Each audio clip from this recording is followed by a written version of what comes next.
The following program is intended for mature audiences. A democratic republic of sports. The Sportsocracy with ESPN Asheville hosts Tank Spencer and Jeremy Greene. And welcome into the Sportsocracy. I'm Tank Spencer. Jeremy Greene's alongside, as always. It is another week, and we are that much closer to football. Overreaction Monday, Part 2. Oh, I'm shitting in somebody's nest today. No doubt about it. And lots of things going on in the preseason. We're going to do a quarterback update where everybody stands right now, because we just have to know who is the best rookie quarterback in the NFL. Zach Wilson. You missed your Not even close. This is a little slow on the uptake. We're gonna iron it out as we go along. Not even close. We appreciate everybody joining us here in the Wicked Weed studio this morning. WickedWeedBrewing.com. Drink different, and be sure to like, share, and follow the Sportsocracy on all of the social medias, and as well hit that subscribe button. Share it out with your friends as well. It was a fun weekend. We had football, and how much did you watch? More than more than you're proud of? More than I'd like to admit. Well, good. You watched my share as well, because, between birthday festivities and running around trying to get ready for the first day of school and all of that, it's, today was the first day of school back in Buncombe County. If you haven't noticed on your Facebook page. For the love of God, stop posting everything on social media that your children like. Guys. Can we stop doing that? If you want to take the pictures, that's all well and good. Stop putting on social media. Yeah. There are weird people out there. Do you not realize that? It's one of the dumbest things in the history of time is that you would put these pictures out of your children, of the name of their school, what class they're in, who their teacher is, what their favorite foods are, all of the things, and especially dumb when you take a picture of the board to zoom in on all of the things that they like and then publish it out to your people. Now, and I'm sure there's a lot of people that have never thought of that. Right. We have. We're looking out for you. Right. Stop doing that. All right, we went over to Mom and Dad's house over the weekend, and she was like, don't forget to take first day of school pictures. You never take first day of school pictures, and I don't get to see them. There's a reason for that. I have no qualm with you taking them. Keep them to yourself. Might be because, because I'm a public person, I don't want people knowing what school my kids go to and what their favorite things are. You should read my Twitter messages. I don't want people to know what city I live in. Right. Some crazy fucker with a machete will show up at my house.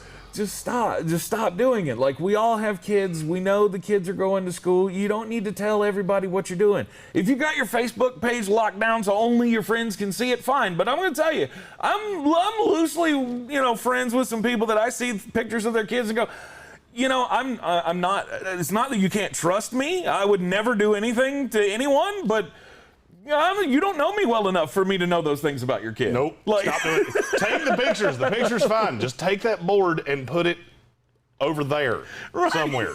Right. Like, it's great. It's great to have the picture. It's great to mark the day, but we don't need to see all the pertinent information on how we can, scoop up your kid in 15 minutes with a big white van and some pizza. Yeah. Don't do that. This is what we've talked about for 2 hours. Like, why do you keep doing this? Mm-hmm. And I can't get it out of my mind because each one I see is worse than the next one. Whew. Parents, slow down. We know you love your kids, but not everybody needs to love your kids. Correct. All right, let's talk about football. We got that PSA out of the way. Absolutely. Second week of the preseason. Biggest takeaway was, well, for me, it was if we have, a big rash of injuries like San Francisco 49ers style, our team's going to suck. I've tried to tell you that, and you don't want to listen to me. Oh, Tom Brady's going 17-0. Yeah, you're thin, super thin. Yeah, everybody stays healthy, we'll be just fine. On the other hand, when we have to play the backups, we're going to be horrid. Yeah, your team, the backups on your team are bad. However, not all of us are sad from the preseason, because one of us, winning. This guy, Zach Wilson's that dude. He is that dude. You believe me? You cannot believe me. I don't care. He is that dude. By the way, Corey Davis, if you're not drafting him in fantasy football, you should be. He's run 14 routes in the preseason. He has 10 targets. That is a 71% target share on routes that he runs. Right. Zach Wilson has looked really good. Really good. Just in command, stepping up. He's not afraid of anything. He's taking the shots where they're open, and he does look like the best rookie quarterback in this class right now. Yep, we got to see all of the others over the weekend, and the number one pick we get to see tonight in what will be a crime against your eyeballs. The Saints and the Jaguars. Ooh. Zach Wilson, 9 of 11, 128 yards, 2 touchdowns. Pretty damn good day. He connected with Corey Davis quite well. Mm-hmm. He's just got a big boy arm. Yeah. The thing about him is if the line is good enough to keep him in the pocket, he's going to be real good. But he's not going to, and look, we talk a ton of fantasy football on the show. He's not fantasy football relevant. He's real life football relevant. The Jets are now not a team that you can target going against in fantasy football because they're going to be able to score. And Michael Carter is good at football. 5.3 yards per carry in the preseason. Nice. 23-14, y'all took down the Green Bay Packers, who were starring Kurt Benkert. Yeah, I will say this. We need a pass rusher, something terrible, because our secondary is something terrible.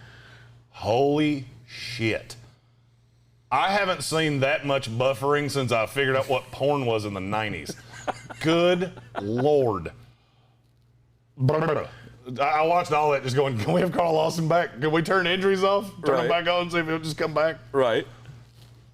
Adam Black said, how does Joey Sly still have a job? I have absolutely no idea. He missed a field goal against Baltimore by the length of the room we're sitting in, which is a long sumbitch.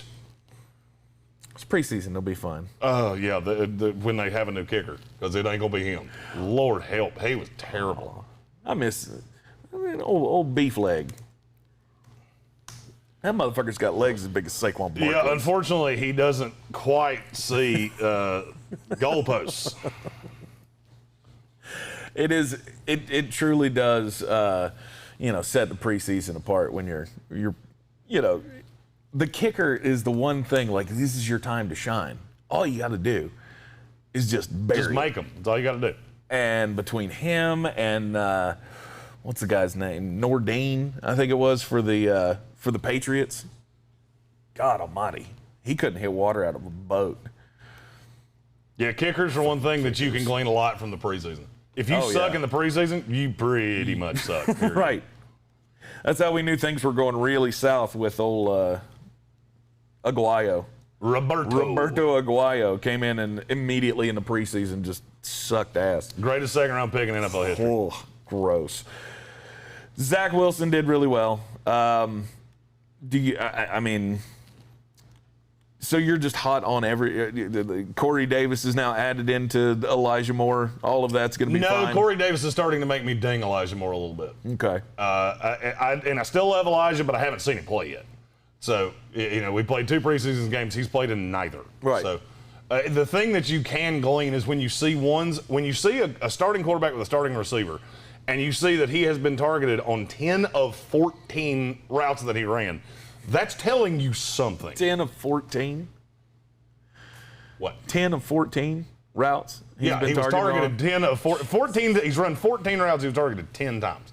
So that tells you they're either trying to generate a connection or they already have one. Right. So, I've said the whole time, Corey Davis is the number 1 wide receiver in the NFL. He is a 1. And now he has a quarterback with a big boy, real-life arm. So I feel real good about my team. So, and I'm not saying we're going to be good. I'm just saying we're going to be markedly better than people think we will. So Zach Wilson is number 1 on your rookie quarterback ranking. If I was grading the rookies right now, Zach Wilson would be my 1. Because he's the one that I have yet to see do something just catastrophic. Right. Trey Lance and Justin Fields, I saw them do catastrophic shit. I also think Justin Fields, he came this close to dying. Yeah. And you know why? Because he doesn't understand blitz pickups. And all those people that say, Justin, did you not see him against Clemson? Yeah, I did, dipshit. Did you not see him almost get his fucking head knocked off of his shoulders? A little bit different in the NFL. And the only thing I could think was, I bet you wish you could take back that, man, I couldn't believe how slow it was. I bet you wish you could have taken that back when your head was bouncing down the sideline. He immediately regretted that. Although, he did show the wheels. And so the scrambling is going to be a big effect. Justin Fields will be he will be a better fantasy football quarterback than he will be a real life quarterback in year one. No doubt, it's not even debatable. He has major flaws in his game. He is major boomer bust though, and he's going to have really, really bad weeks.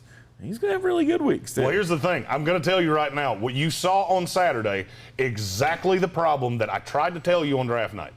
Who was the better quarterback Saturday for the Chicago Bears, Justin Fields or Andrew Dalton? I would say it was Andy Dalton. By a lot, and he got booed off the field. Yep. That's the problem with taking a guy like Justin Fields, especially when you trade up for him. Andy Dalton gives them the best chance to succeed week one. That's not debatable. That's not a spicy hot take. That's no shit. He's been in the league for 10 years, and there's a reason. Justin Fields is a project quarterback. I don't care what you saw him do at Ohio State. I broke down the film. All of these things were super predictable. Did you see anything Saturday that I did not tell you in the pre-draft process? No. He doesn't check down. He runs too much, and he does not understand how to set line adjustments. He almost got himself killed because he had no idea old buddy was coming off the edge. And he hit him underneath the chin strap. That is as hard as you ever get hit in your life. And he had no clue. That's everything I said in a nutshell. Justin Fields right now, my 5, and he's not even close. Really? Among rookie quarterbacks, he's not even close. No. Who do you like him better than? I like him better than Trey Lance. You're wrong. Straight up, you're wrong. I see big boy decisions with Trey Lance. The problem is that the game is still too fast for him. He makes bad decisions. He throws bad interceptions.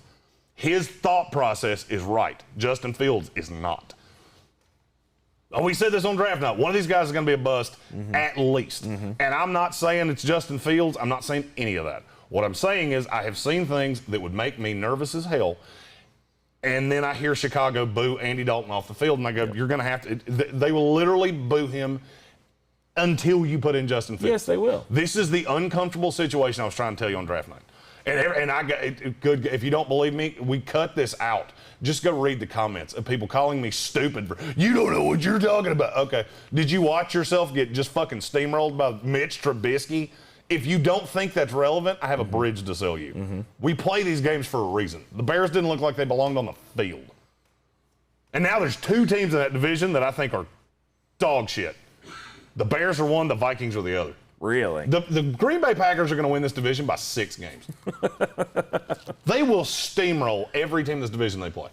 Now, wait a minute. I mean, I've been seeing the reactions of, look how good Mitch Trubisky looked.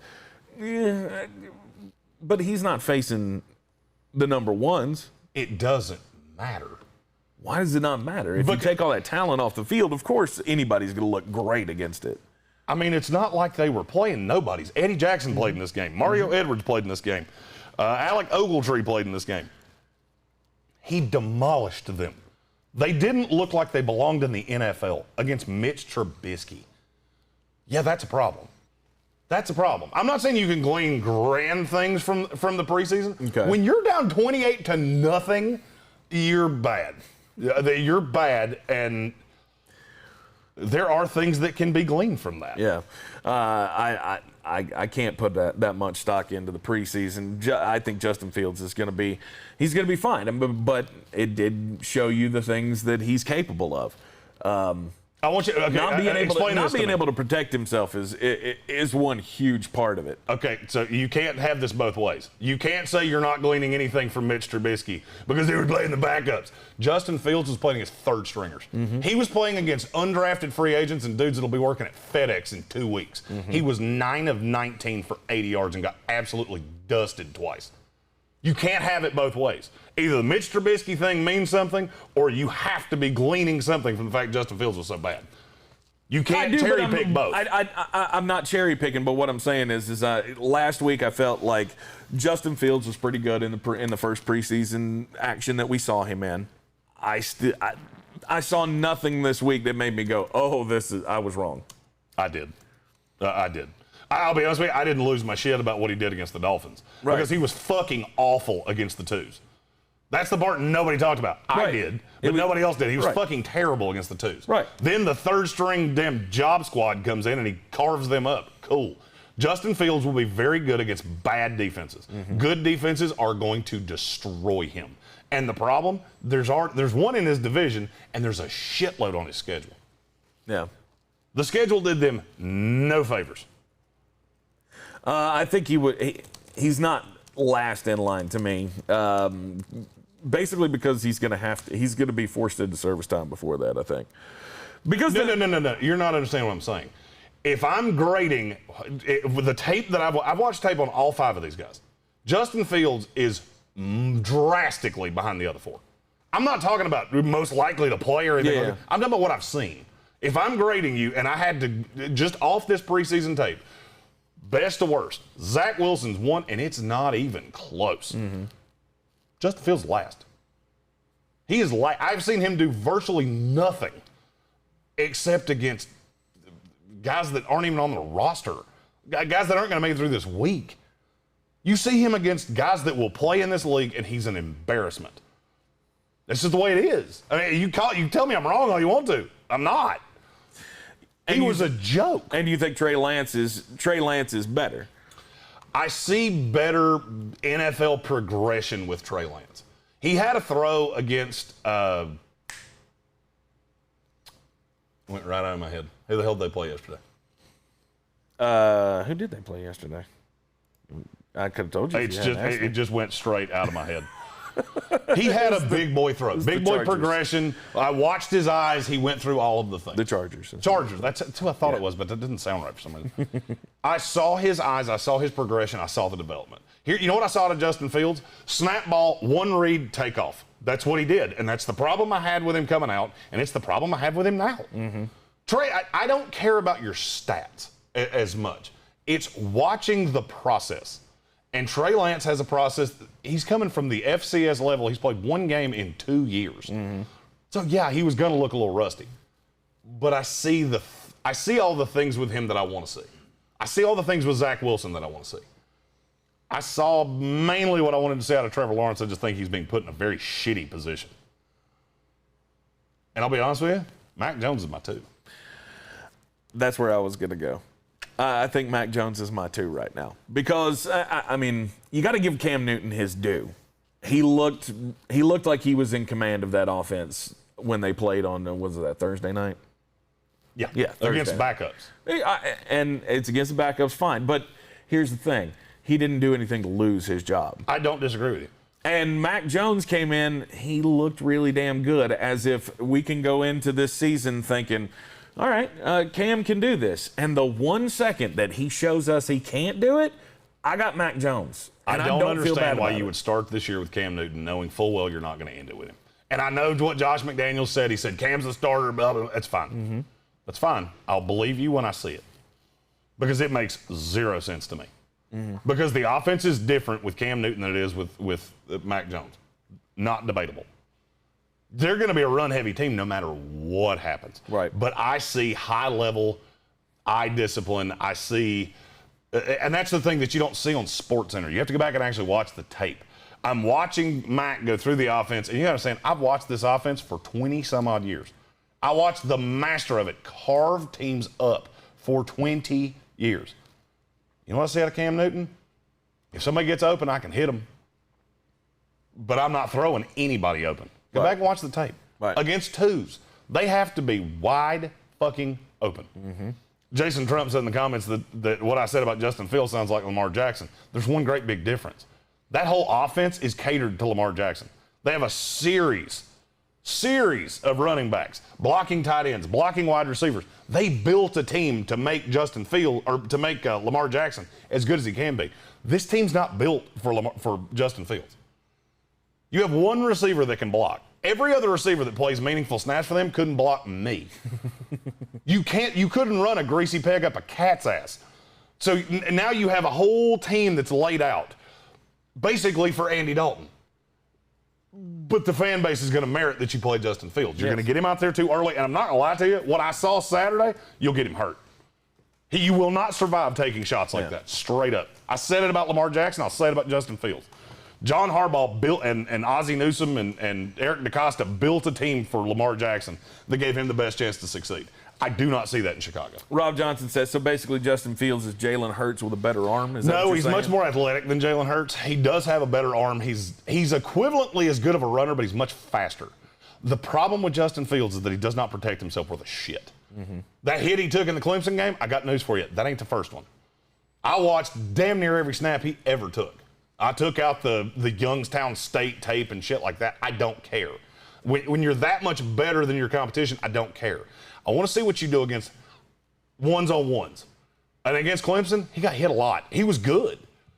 Because Clemson just couldn't, for whatever reason, I don't know if Brent Venables was drunk or what the hell it was. Right. They couldn't defend one-on-one. And so Fields could do a great job of pick and pop football. Guy gets open, I can hit him. It's the same qualm I've had with Cam Newton. You don't make anybody better. You make no one around you better. And that's the issue that I've always had with Justin Fields. Well, whether you think that Justin Fields is ready or not for the next stage, it's clear that Chicago Bears fans feel like he is, because they did boo Andy Dalton off the field, and Justin handled it with great class afterward, saying, "Guys, he's on our team. Like you can't put him in that position. If he's the quarterback of the team, the coach has to make that decision, and you have to support the coach's decision." And now I have to be honest with you about that. He handled it like a pro. Yeah, he did. Every word that's come out of his mouth, I have no qualm with it. I do think he's handled this with perfection, because this is uncomfortable. Every fan in the stands does not give a rat's ass about the ginger pea shooter. Yep. Nobody cares. But you have to look at the man making the decision. His job's on the line. And he's seeing out of Justin Fields the same thing I am. That's the reason Andy Dalton's starting week 1 for this team, I promise you. Yeah. He's already said it, so people don't want to hear it, but it's the truth. Andy Dalton starts for this team week 1. The question is, how long can you stem the tide and keep the... I'm going to say this as a Jets fan because I've watched this a bunch of times. It gets very uncomfortable when your quarterback is getting booed off the field every time you're at home. Now, here's what I will say. Do you know they play at home to start this season? No. The Bengals, the Lions, then you get the Packers, 49ers, and Ravens right in a row. That's where it's going to get awkward. That's where it's going to get bad, because the Smith brothers, everything coming out of San Francisco and everything coming out of Baltimore, they are going to freight train this offensive line. Right. And so when you see Andy Dalton back there like a dead pigeon that has no ability to fly, it's going to make the calls for Justin Fields louder. Yeah. Fields will start by midseason, but he ain't starting to begin the year. Yeah. I'm starting to agree with that. A couple of weeks ago we were sitting here thinking most of the rookie quarterbacks could start week 1. Now I'm starting to think 2. No. It's 2. Yeah. It's Zach Wilson and Trevor Lawrence. That's it. Yeah. All the other guys will start on the bench, and I'm going to be honest with you. Save for Mac Jones, they should. Mac Jones is the only other one that should start, because I think he gives them the best chance to win right now. Yeah. And with New England, I think they're going to discover it really, really quickly. I agree with you there. Mac Jones will have this job eventually, but I think Cam Newton's going to be the starter there. All right, so let's play the game. When do the other 3 start? Because I think all 3 of them start games this year. Okay. I do too. You tell me whichever one you want to start with. Let's start with New England. Start with Mac Jones. When will Mac Jones take over? Looking at the schedule, they start with the Dolphins. That's not going to go well. Then they go Jets, Saints, Bucks at the Texans. The bye week for New England. They have the last bye week. I think it's the last 4 games of the season. Right. He comes in at the bye week because they play the Bills and they're going to get demolished. They play Browns. Going into the bye week, they play home to the Browns, at the Falcons, Titans, at the Bills. They're going to lose 3 of those 4 games. Yeah. With Cam Newton as a starter. I would say Mac Jones starts the last 4 games of the year. That's it? Wow. They're going to be just competitive enough to think they're in the playoff race until Buffalo fucking steamrolls them. Yeah. I don't know. Because I really truly am starting to think if the offense sputters through the first 4 games of that schedule, But it's not. You got to look at who they're playing. I could see them making a change. And I don't disagree with you, but you got to explain to me how that's going to happen. The Dolphins game probably gets ugly. Yes. Then you got at the Jets and the Saints. The Saints can't, or the Jets can't get after a quarterback. They lost Carl Lawson. It's abundantly obvious. They're talking about trading for a pass rusher because pass rush was a joke. Right. Secondary's not good. I mean, Cam will hurt them. Yeah. I'm not going to say I know they win that game. I'm just going to say it's. You're not going to see anything in a Cam Newton where you go, he lost this for us. Yeah. Then you play the Saints. Which that could be a trouble spot. I don't think it is. I mean, they could get after the quarterback. They've got a really good defensive front. They still have Marshawn Lattimore who can make some plays. You're not wrong. And then you play the Bucs. I think that could be dangerous. And then you lose. Say you don't lose to the New Orleans Saints, but it's damn close. And you have to rely on a Cam Newton 7-yard scramble at the end of the game, much like they had a couple of games last year. And then you get dusted in week 4 by the Tampa Bay Buccaneers. It's either 4 games into the season or with 4 games left. Or with 4 games left. There's not another place that makes sense. Because if you do it after the Bucs game, then you go at the Texans, Cowboys, Swiss cheese defense, and the Jets again. Right. So that's 3 games to get Mac Jones acclimated. I could see that. I don't buy it because I don't think it's going to happen. Yeah. But if they're 1-3 coming out of Tampa Bay, then I can see it. Yeah, I think if the offense sputters and they don't even have to be, they don't even have to have a losing record necessarily. They could be 2-2 at the end of that first 4 games and go, this just isn't working. It's not working. Right. Yeah. And Mac Jones, because he has shown the rhythm with the offense already and the timing and everything that is so predicated on this offensive scheme of Josh McDaniels. So I could see that happening, but yeah, you may be right. They may be so competitive that they have to hang on to him for a while. All right, San Francisco. San Francisco. My answer to this is going to be earlier than you think. Really? Mm-hmm. Okay. So let's look at their early schedule. At the Lions, at the Eagles, Packers, Seahawks, at the Cardinals. Yeah. And then that's the bye week. That's where Trey Lance comes in. Because I think they're going to be 2-3.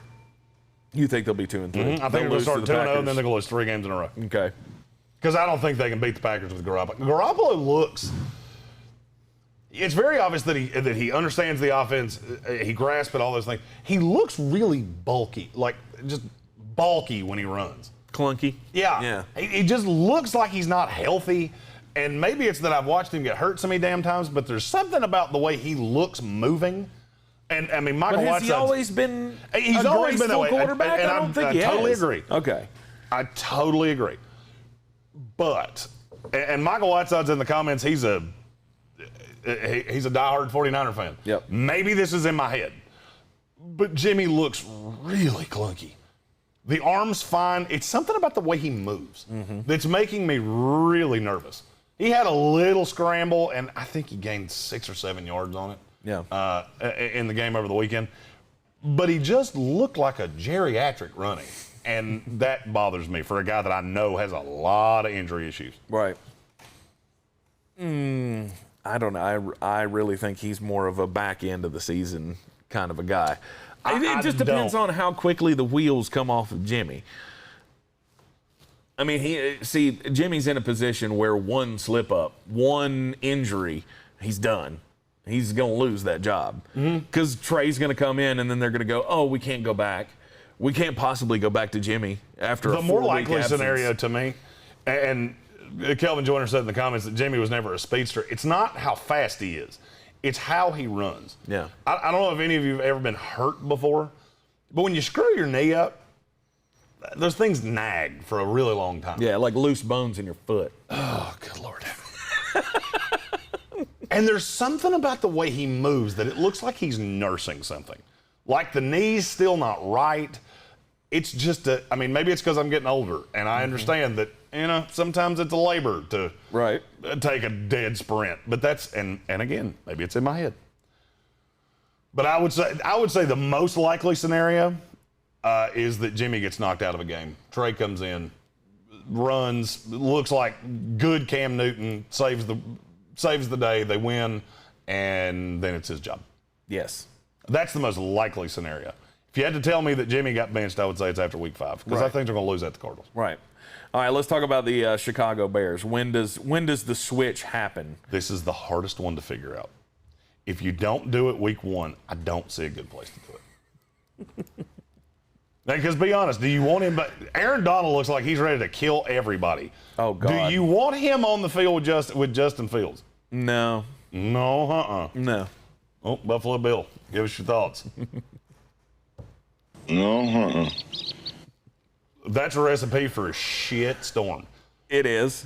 Then you got the Bengals, the Browns, the Lions, all of that shit around the bye week. After the bye week, you come back Ravens at the Lions, Cardinals, Packers, Vikings, who just signed Everson Griffin, by the way, Seahawks, Giants, Vikings. I mean, I got to think it's the bye week, but you come back with the Ravens, which is disgusting. Oof. I don't know. I mean, if they get absolutely demolished by the Browns, say that first 3 games doesn't go all that well. They got It's the not Bengals. gonna. They'll be 1-2 at best. Right. They got the Bengals in the middle of that, so they got a chance to, win a good, hard-fought 24-13 battle with the Bengals. But if they don't look good, I mean, that's a prime spot. Start him for the Detroit game, and then he gets Detroit and Vegas to ramp up to the Packers and the Bucks and the 49ers and the Steelers and the Ravens. I mean, it's going to get rough right there. If you don't want to start Justin Fields in that Detroit or Las Vegas game, because you're going to have to give him a warm-up before he goes into that murderer's row of 4 teams. You're talking about Packers, Bucks, 49ers, Steelers? Yeah. And then the Ravens on the backside. Uh-huh. I don't see a way. I mean, be really honest with yourself. I don't care how big a Bears fan, whatever. They're not winning. They're not beating the Rams week 1 in L.A. No. No shot. No. All right, you get the Bengals. You're not beating Cleveland in Cleveland. It's not happening. Then you get the Lions. I don't think you're beating the Raiders in Vegas. I'll give you that just for posterity's sake. Mm-hmm. Then you play 4 games. You have no shot of winning. Yes. None. You have no shot of winning that. So you're sitting there at what? That would put you there 3-2 right there, 4 straight losses, so you're 3-6. 3-6 going into the bye week. Matt Nagy fired Justin Fields, your team. Yeah. I don't see a way around it. I think I'm going to go with week 4 there. I'm not, because I don't think you can. I think he needs. He hasn't gotten first team reps enough to be thrown to the wolves. Did you not see what happened on his? It was one of his first snaps. Forgot about that guy. Hey, blue 40 shit! Yeah, that's exactly how that went. Right. And there's going to be more of that. Rob Johnson asked in the comments, what's our take on the Bengals still not giving Burrow live reps? I tried to tell you. Mm-hmm. The Jamar Chase thing is not going well. When two games into the preseason, you're having to answer, are we down on Jamar Chase? I tried my damnedest to tell you.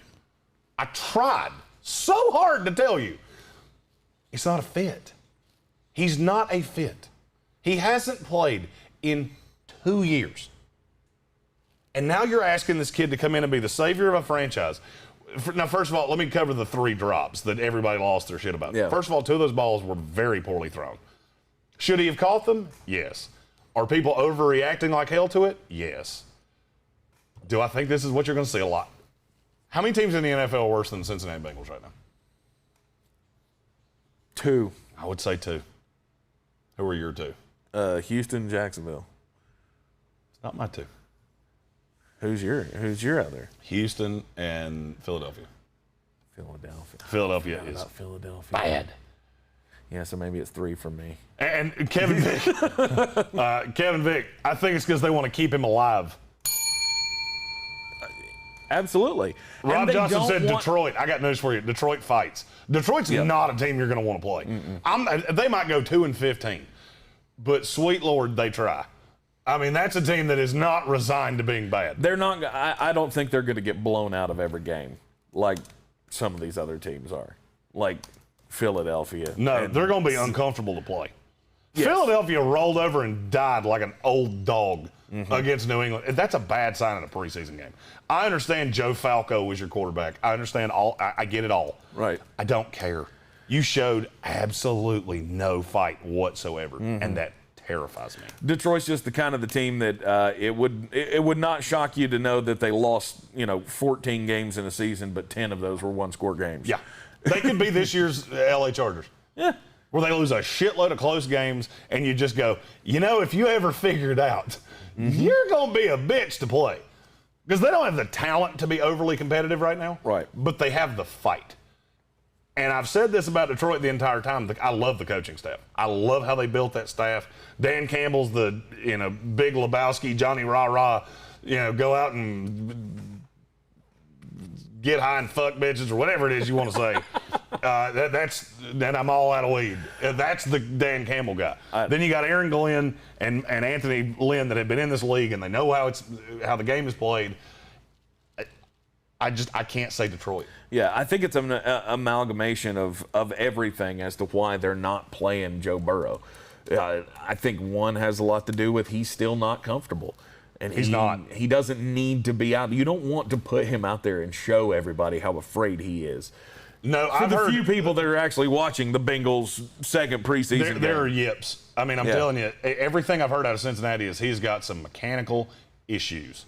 And it's because he's scared. And he should be. This is what I tried to say. And we got so much bullshit about, Penny Sewell he's just a football god. And no, he's a legitimate starting left tackle in the NFL.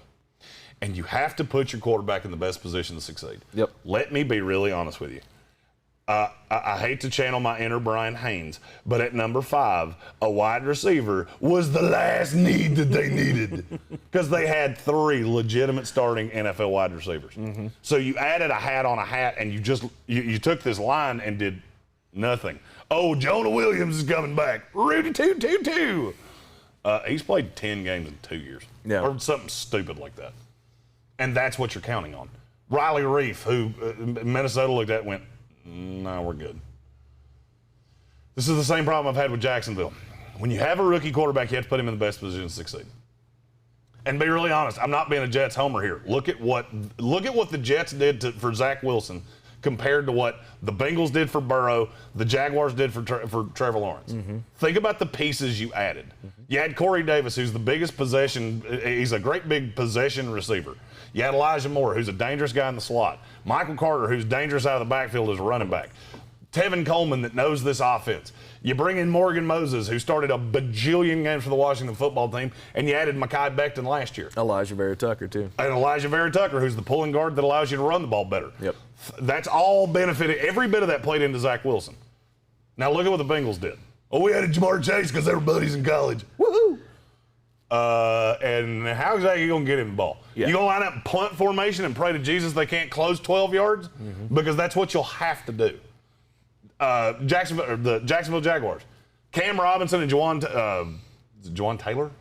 Yeah. I always say his name wrong. Yeah, Jawan Taylor. You bring back these 2 tackles that were both dog shit. Okay, cool, you added Chris Manhertz. But other than that, you're too busy playing tiddlywinks with Tim Tebow and Gardner Minshew and adding Travis Etienne to play in the slot. Yep. This is not that hard to figure out. When you have quarterbacks that are given all of the tools to succeed, they tend to succeed. You know why? Because every quarterback that got this far, they got this far for a reason. It's not because they sucked. Jamarcus Russell didn't suck. Now, between his ears, he had a lot of moths and crickets that were there wasn't a lot of activity going on up there. But at the end of the day, they didn't do anything to help him. He didn't do anything to help himself. Yep. But you go through maybe I'm biased because I do the draft every year. None of these guys suck. I didn't look at any of their tape and go, God, he couldn't throw one 10 yards down the field. No, they've all got arms. They've all got things that got them drafted. It's what you put around them. The margins in the NFL are thin as hell. The difference between the Cincinnati Bengals and the New England Patriots is razor thin, talent-wise. You know what the difference is? Bill, Zach Taylor. It's a big fuck difference there. And so the guy that's making all of these decisions and putting all of these things in place, They have the big boy in the room, and you have a guy that had dinner with Sean McVay one time. Mm-hmm. That's the difference. And you're focused on shiny new toys rather than the things that can secure your investment, which is absolutely ridiculous. And then you just get more bad news piled onto everything. Joseph Asai is going to be out for the season. He's got a meniscus thing. He's going to have surgery. And God, I mean, I get preseason going up against the backups, but still, he was the best thing the Bengals had going for him in that first preseason game against the Buccaneers. And it's unfortunate to see him going to be laid up for the rest of the season, having to have knee surgery. Okay, I guess it's time. I'm starting to think I was terribly, horribly, awfully wrong about Ben Roethlisberger. The Steelers, they look pretty good with old Big Ben back there against the Lions, and I get it. You don't want to go off too much of a ledge here, but it's more than the stat line with Ben. It's how he looked. He looked like he actually has made some progress in this offseason. The rest may not be a problem, and then the diet may have served him some good. I tried to tell you. His arm looked lively. Now, granted, we all saw the arm fall off at the end of the year last year. Could that still happen this year? Yes, but I'm starting to think I've been terribly wrong about Ben Roethlisberger just absolutely needing to hang it up. He hopefully will have another 15, 16 games left in him. Having Najee Harris is going to change everything. Because his arm's not going to fall off because he's throwing it 600 and however many times. Yeah. Because you don't have to. There is something that goes into that. And I'm going to be honest with you, it's one of the things that scares me about your Bucs. Mm-hmm. Because you ran last year by attrition. Mm-hmm. You're not doing that this year. It always scares me when you have an old quarterback that has to be the catalyst of everything. I'm okay with a Brady when you've got, I mean, and to me, it's a combination of all parts. I don't think they have one running back that's all that good. They just have three that do completely different things. So that keeps the offense kind of moving. Mm-hmm. My fear with you is that Bruce Arians has absolutely no ability to not go, no risking, no biscuit. And now you've emboldened him with a Super Bowl trophy, which is terrifying. Well, I mean, you can, as long as he can stand up to it, and that's what Tom Brady did last year. He seemed to get better and more comfortable as the season went on, whereas Ben Roethlisberger, as Kevin Vick said in the comments, I mean, even Grandpa looks spry when he gets up in the morning. Yeah. It's how the rest of the day goes on to what Grandpa looks like at the end of the day. All I'm saying is Ben looked a lot better than I thought he was, and I was already high on the receivers there. This has bumped all of them up for me a little bit, and I'm starting to feel like I've been choosing the wrong ones. I've been heavy on Deontay Johnson and on Chase Claypool, and I'm starting to think Juju may have a major role. He's going to have a major role. Yeah. There's no doubt. Well, I mean, he was going to anyway, but I'm saying more than I suspected. How much did you think it was going to be? Huh? How much did you think it was going to be? I mean, I thought he would, he'd be okay. How many receivers had more receptions last year than Juju Smith-Schuster? 13. You're too high. It's 8. 8. He had 97 catches last year. Right. The ones in front of him are Tyler Lockett, Keenan Allen, Allen Robinson, Travis Kelce, Darren Waller, DeAndre Hopkins, Devontae Adams, Stephon Diggs. Okay. The fact that there's 2 tight ends in front of him makes me giggle a lot.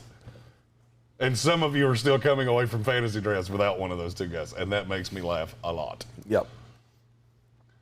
No, I thought he would, with the rise of Deontay Johnson and Chase Claypool, he would be taking a little step back, and I'm starting to think it's going to be very, very equal shares. I've been thinking it was Deontay and Claypool, and then Juju down here, but that's I've been wrong about that.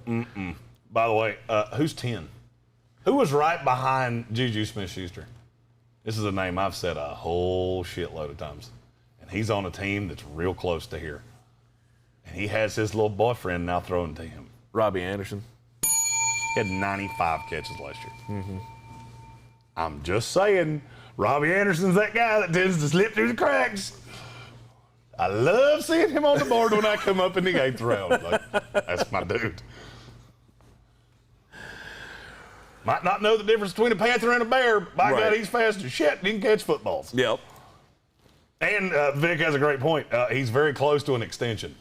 There's a reason for that. Mm-hmm. It's because Joe Brady likes him this many. Other thoughts from the preseason? What game have we not talked about? The ones that set football The ones back. that sucked, yeah. The ones that the Denver. We got to talk about Denver because I've seen this in the comments twice. Teddy Bridgewater, Drew Lock. Whose job is it going to be? I'm still on Drew Lock by this much.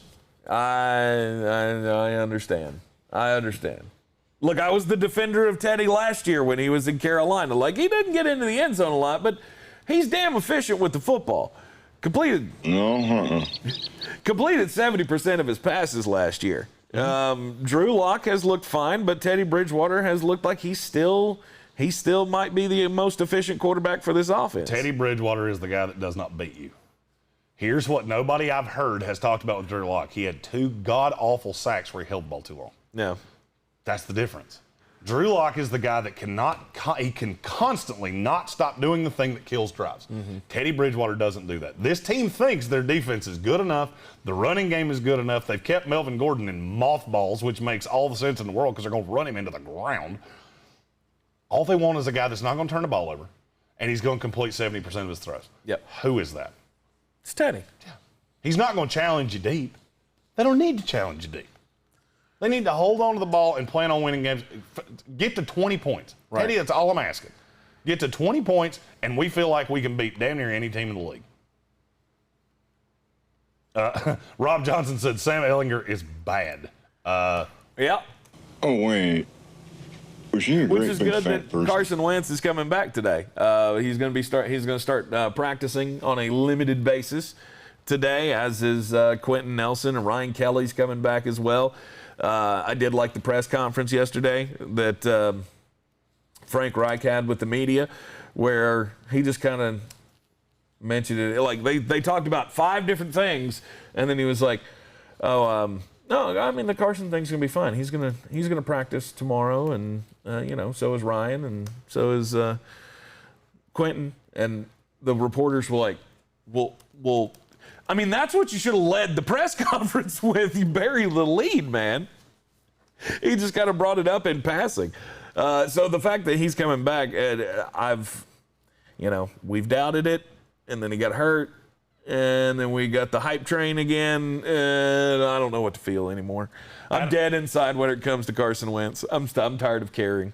Adam Black said in the comments, my overreaction day is Shi Smith, the new Steve Smith. Yeah. I tried to tell you. That was one of my favorite guys in this draft. I loved him. Loved him. And he's going to have a role. I got to address this because I got a lot of this. Carolina fans, I love you. I really do. Stop with Frankie Louvu. Okay. I know he's a high motor guy. Do you know how many preseasons I watched him do the same shit with the Jets? Mm-hmm. He's a high motor guy. Great special teams player. He'll do a lot of things. He ain't Luke Kuechly. And I have gotten so many Panthers fans who are like, thanks for not ever. Ugh.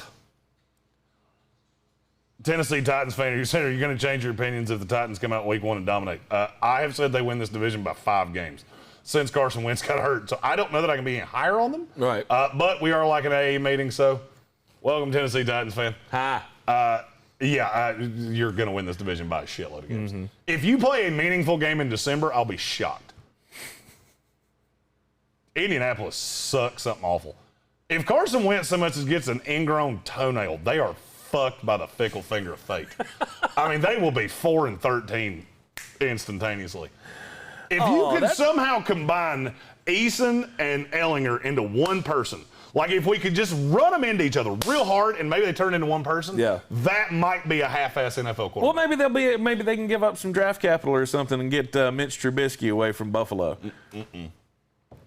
No, Hold on to that with dear life. It's the one thing that I thought about from that Buffalo-Chicago game was Mitch Trubisky actually does look really good. He is probably the value of the offseason across the NFL. And now there are all these teams that are like, we don't know if we have a quarterback, much less having a good quarterback. Mitch Trubisky's actually got some value if the Buffalo Bills ever wanted to, think about parting. They don't.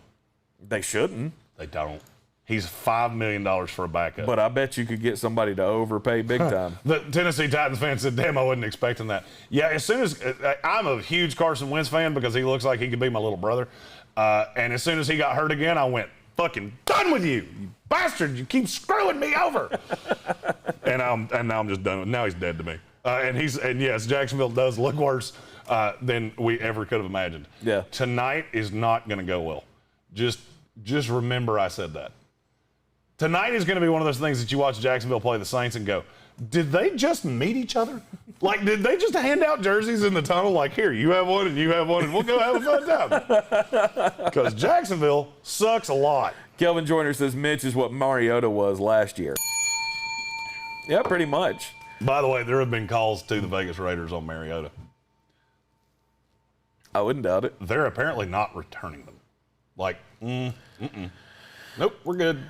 Why? We like having Carr. We like having Mariota. We're good. I don't see the point in hanging on to him if somebody's going to give you something for him. Mariota? Yeah. I like having a good backup. I mean, I look at, just think about, all right, take Trubisky out of Buffalo, and it's Matt Barkley. Sorry, every time I say his name, I throw up my mouth a little bit. That team goes from Super Bowl contender to maybe makes the playoffs. Mm-hmm. With Mitch Trubisky, you got a little buffer there, and he's cheap. Cheap. Barkley. It's not Matt Barkley. No, it was. That was the backup last year. Oh, okay. I was going to say, he's not the backup there anymore. He was playing for somebody else this weekend. Davis Webb and Jake Fromm. That's your backups behind Mitch Trubisky. If you were to get rid of him. I always said, if you can combine the Jakes, if you can put Jake Fromm's head on Jake Eason's body, they would be a legitimate NFL player. Right. Unfortunately, you split them in half, and it's like that guy. It's like building a player on Madden, and you give him 20 awareness. And he's got a cannon, and he just throws it directly to linebackers every time the ball snapped. That is Eason. Fromm, a guy's wide open, and he throws it from here to the wall. Oh, got a whittle arm. He's just got a whittle arm. But he's deadly accurate. More Carlsboro. More Carlsboro. Again, let's see. The Texans. Davis Mills and Tyrod Taylor. It's the most unsung quarterback competition there is in the NFL. You think Davis Mills should be the starter in Houston? It's not that I think he should be the starter. I think you have to know what you are. The Houston Texans suck something awful. And they know, by the way, I have to say this. I don't know if their commentator was drunk or if he had done a series of recreational drugs or if he's just a moron. But when he came out and said Nick Caserio just had the greatest offseason of the last 20 years in the NFL, they should have Tom Brenneman'd him. You have to apologize for that right now, and then we're going to take you away, and you'll be calling high school games next week. Because that was stupid. In all of the NFL, when you originally told me that, I thought you were saying, like, in the last 20 years of the team's history. He was saying all of the NFL? Yeah, he was saying he had the best offseason in the last 20 years. That's because you added Philip Lindsay, who, by the way, I do like, and Mark Ingram. By the way, you know what I learned about Mark Ingram? Yeah. Him wearing a single-digit number somehow makes him look slower. And I don't know how that's possible, but the fact that now it's this is the best way I could compare this, because I sat there watching the Texans game going, the only reason I'm watching this is because Mark Ingram's wearing a single-digit number. Yeah. And I watched it, and the only thing I could think of was, do you remember that movie where Steve Buscemi played an old guy and he went back to high school and he was trying to narc on them? And he said, hello, fellow teenagers. And it's that's what I thought of with Mark Ingram. I've seen the meme. I don't know what movie I don't either, but I know the meme. That's what I thought of the entire time. It was like when like you have a middle-aged guy that starts wearing brand new Nike shoes, and there's so many different references I could make here, and most of them nobody would ever know what the fuck they are. But that's what I think when I see Mark Ingram wearing that single-digit number. Like, bro, you're too old for that. Like grown men with mullets. Yeah, don't do that. 100% do that. No. You never go full mullet. Always go full mullet. Philip Lindsay, he actually started in the game, but then still only had like 5 snaps. Yeah, it's going to be infuriating. But Philip Lindsay's the running back you want from the Texans. You asked me who the starter will be. Yeah. I don't see a way it's not Davis Mills. Why? And I don't know what's going to happen with Deshaun Watson. I'm officially I've thrown my hands up like, fuck, I don't know. Right. I don't know. I don't know what they're going to do with him. Right. Why would you start Davis Mills? What I don't understand is why would you, because you just paid Tyrod Taylor to come in there. Didn't they pay him like $8 million or something? Ooh, they paid him $8 whole million? Yeah. Of a $175 million salary cap? Yeah, why would you not play Tyrod Taylor? Because he's 32 years old. And he's not a piece of the future of this team in any shape, form, or fashion. Davis Mills might be. Here's the thing. If I'm the Houston Texans, I want to see if there is anything in Davis Mills that he could be the quarterback of the future. There were people that believed that. I wasn't one of them, but that's mainly because every time the wind blows, he breaks something. Yeah. And it's usually a part of his body. I don't know if you, but if you turn over a guy just because, we just want to see what we got. We got 17 weeks to do this. Let's try to win some ball games in the meantime. And we got a guy that we just paid for. We're not going to have him next year. Why would we want to put Davis Mills in danger? If you're going to suck a lot. Yeah. Houston sucks. I don't care if it's Deshaun Watson. They won 4 games with Deshaun Watson last year, and they're markedly worse right now than they were last year. Agreed. I don't care if they start Tyrod Taylor, Davis Mills, Joe Montana, Bobby Boucher, Forrest Gump. I don't give a fuck who starts for that team. They are 2 wins at best. At best. Yep. And that's if the gods shine down on them and go, we're going to give you a couple. Yeah, you play the young guy. Every time. 100 times out of 100. I disagree. Why? Because at that point, you're sacrificing the future if there is any future here. Because who's one of the most hit quarterbacks in all of the NFL since he's been in the league? Deshaun Watson. Deshaun Watson. You gonna do that to another kid? Well, so what? You just want to put him on the roster? A guy with he's already had a knee injury in college. Yeah. Why would you want to do that? Why would you not want to do that? Use Tyrod Taylor as the punching bag. What is the purpose of that? There isn't one. He's a 32-year-old bag of dicks quarterback. So you don't get Davis Mills hurt. So you don't give him live reps because you're afraid of getting him hurt? That's the dumbest thing I've ever heard. You took this guy with the first pick you had in the draft. He's never going to get a better chance to play than right now. Ever. 100%. And I want to see that for 17 games, him just getting his brains beat in. What, as opposed to what? Him sitting in mothballs? And you have no idea what he is? You want to watch him run with the 2s so we can get Tyrod Taylor and Mark Ingram out there to be 2-14 or 2-15? No, I'm good. Play the young guys. Play the young guys, always. 100 times out of 100. I just think there is no purpose to playing Tyrod Taylor. None. No, there is. It's to protect Davis Mills. Pete Winkle said, "Tank, you sound like Basement Joe right now." Who's Basement Joe? I don't even know what that means, but I have something in my head, and I'm just made a joke about the president and him at the same time. That's +3 right there. If you can make a Biden joke and a Tank joke in the same sentence, you win. Oh, that's a Joe Biden reference? I'm sure it is. Okay. It's the only Joe that, oh, God. Don't get me started on that shit. I'm too caffeinated for that shit. I'm not doing that. If I think Davis Mills has any shot of becoming my feature quarterback in the next few years, I'm not trotting him out as the sacrificial lamb. Jake Funk. Are you starting to think that he is the second in line for the Rams behind Darrell Henderson? I've seen a lot of people making a big deal out of him. I think he was one of the most added guys in fantasy football over the weekend. Well, we lost a running back in L.A. Pour one out for Raymond Calais. Yeah. So now we're down to 3. It's still Xavier Jones to me, but it doesn't bother you, though, that he wasn't used last year, like at all? Xavier Jones? Why would he be? Huh? Why would he be? You had Malcolm Brown, Darrell Henderson, and Cam Akers in front of him. Mm-hmm. That was last year. I don't care about last year. You know what bothers me? That Jake Funk was running in a preseason game. Because you know who Sean McVay wanted to play in that game? Anybody that's not making that team. Bryce Perkins threw 39 times in a preseason game. Mm-hmm. By the way, if you didn't watch the without a doubt greatest quarterback battle in the history of the preseason between Nathan Petergoat and Bryce Perkins, fuck. I don't know what more you want out of a preseason game than that. You play 60 minutes of football, 2 quarterbacks saw the field. Hot.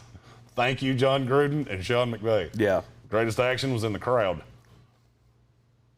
I hope you learned a lot about the rest of your team, because none of us learned anything about your teams. Adam Black said the Jets still need a quarterback.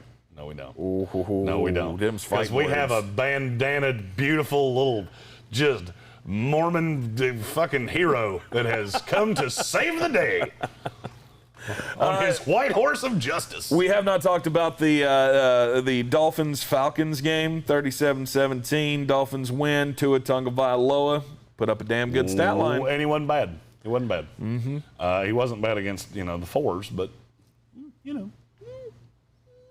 it's at least if you're a Dolphins fan and you needed something to cling on to, there it is. That's what I was getting ready to say. If you had your concerns about Tua, it's not that he solved those, but he inched you closer to believing, there might be a second-year bump coming here for him. Adam Black said, "Hey, who disliked the show?" Somebody does all the time. Yeah. I probably hurt their sensibilities. It's probably a Bengals fan that when he said ugly words about Jamar Chase. Motherfucker. Luke Combs' older fat brother there said mean things about Jamar Chase. He can go piss down the road. Yep. That's me. What the hell was I talking about? Football. Football. Thanks, Dick. 2 ticks at the same time. There's nothing that I can't wait for more than the fact we will be in Charlotte for week 1. Mm-hmm. We'll be right there seeing all the things. And I'm going to have to figure out what my Shiva blast sounds like for Zach Wilson. I don't have a Shiva Kamini because I'm on Conacom. I don't have that. But when we beat Carolina in week 1, I need something that I can yell in the concourse. Taking all recommendations. Preferably something that's not going to get your ass kicked. Is that? Carolina fans are cool. I think I've been to almost every Jets game that they've ever played in Charlotte. I don't know. You let them lose to the New York Jets on opening weekend of the debut of Sam Darnold. They're not going to be happy that another Jets fan, a Jet fan, is going to be, poking them on that one. Good. Let the hate flow through you. Recommended. I will be far from your battle cry, whatever that's going to be.